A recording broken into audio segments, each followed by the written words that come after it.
So I wanted to talk a little bit more about trauma. I've done another session on that, and big T, the trauma that everybody understands, but the little t, the relational overwhelm. It doesn't have to be relational, but the distressing events that have just deeply impacted our lives that are often hidden to us. And when we've got, and 67% of adults have these adverse childhood experiences which affect us, deeply affect us in our adulthood and are hidden from us. And when we've had from a number of experiences that have just been layered on top of each other, we end up with a whole lot of adrenaline in our body, a whole lot of stress hormones, and what that creates in us is a nervous system that's very heightened up here. There's our nervous system is constantly screaming at us, I'm not safe, because those memories haven't been processed. So we're up here, we've got anxiety, we've got depression, we've got stress, and there's no calm is down the bottom. And people that have had and it's not their own fault, it's things that have happened to them, but they've got so much in their body because trauma gets stuck in your body and your nervous system. It also affects us physically, but we've got so much going on that hasn't been processed that we stay in this state of just up high in the fight, flight and freeze. So fight is anger, just pushing back on everything. Flight is I've just got to get out of there, and freeze is where freeze can actually be compliance. It can be that I just don't, freeze is just I shrink and I don't exist and I let everybody else do what they want, and I'll say yes to everything and I don't say no. Freeze is just shrinking down.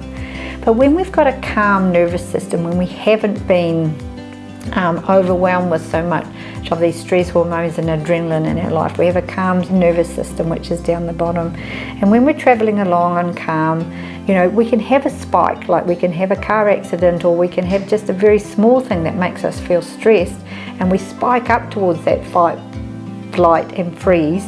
But we have automatic self-regulation that when it's over, we drop straight back down to calm again.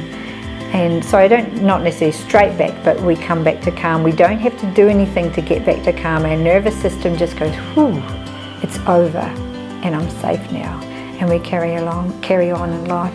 Then there can be another spike that comes along, and it might literally be life-threatening, and we might be in complete danger, and we spike right up the top into that place of the adrenaline, the stress hormones, the fight, flight and freeze.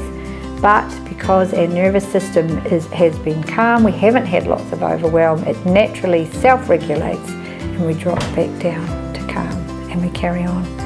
And that's the effect that our body and our nervous system responds to trauma. If we've had too much big T, little t trauma, layers upon layers upon layer, it is so hard for us to live that calm life. In fact, it's impossible to live in that place of calm.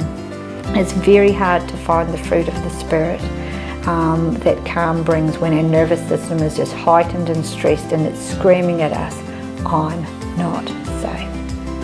So it's my encouragement to you is to deal with your trauma, to get some help so that your nervous system can go back to calm the way it was designed to be when God made you.